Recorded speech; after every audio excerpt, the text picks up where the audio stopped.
Hey hey! Bonjour mes frères, bonjour mes sœurs. La politique. À quoi ça sert ça, la politique? Ben, je vais vous le dire, moi, à quoi ça sert. La politique, là, c'est un outil qui sert la démocratie. La démocratie, c'est nous, le peuple. Puis la politique, ben, elle sert à notre mieux-être, hein?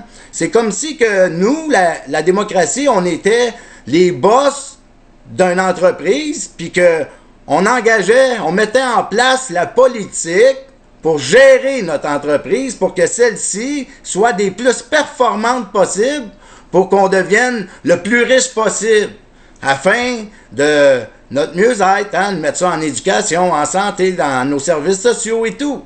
La politique, là, c'est rien d'autre que ça. C'est un outil qui sert nous. Puis c'est nous qui la mettons en place par choix, en étant unis ensemble à 50% plus 1. Parce que la démocratie décide à 50% plus 1. Fait que la politique, c'est juste ça. C'est un outil qui sert la démocratie. Puis, dans la politique, là, la vraie politique, là, un élu, quel qu'il soit, OK? Qu'il soit un ministre, qu'il soit un maire, qu'il soit premier ministre, président d'un pays, OK? En démocratie, là, un élu qui sert la politique parce que c'est en l'élu, il est élu pour ça, pour être en politique, pour servir la démocratie. Ben, cet élu-là, là, en aucun temps, il peut prendre une décision.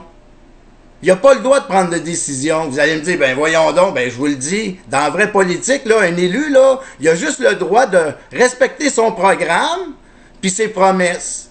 Rien d'autre. Fait que lui, là, l'élu, pendant 4 ans, ici c'est 4 ans, là, pendant 4 ans, son mandat, là, il a le devoir d'exécuter son programme.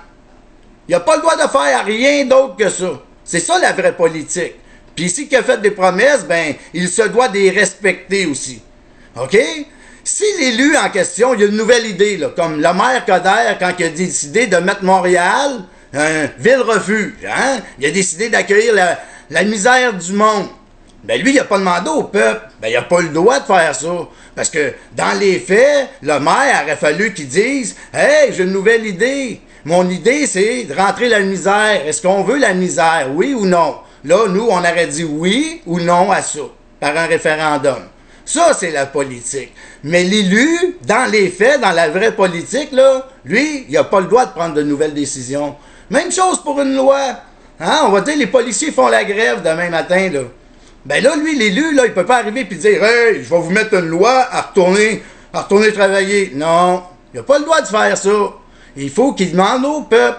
Puis ça va être au peuple à choisir, à décider à 50% plus 1, si oui ou non, les policiers, ils continuent ou non. L'élu, lui, il n'a pas le droit. Il n'a pas le droit de rien faire, l'élu. Ça, là, c'est la politique, mes frères et mes sœurs, OK? C'est rien d'autre que ça, la politique. Un élu se doit de faire son programme et ses promesses. Si, là, c'est pas ça, là, ça veut dire que on vit pas en politique, on vit pas en démocratie, on vit pas de la politique. Comme aujourd'hui, qu'est-ce qu'on vit? C'est pas de la politique. C'est de la plutocratie, ici et ça. Là, vous allez me dire, ben oui, mais là, qu'est-ce qu'on peut faire, Eric? Ben, arrêtez de la choisir. Quand la politique va dire, hey, venez voter pour nous, on a juste à pas voter. Puis à 50% plus 1, là, ben, cette politique-là est plus légitime. C'est à nous, le peuple, de reprendre notre démocratie. C'est tout, c'est aussi simple que ça. Là-dessus, mes frères et mes sœurs, ben, je vous aime. Bye!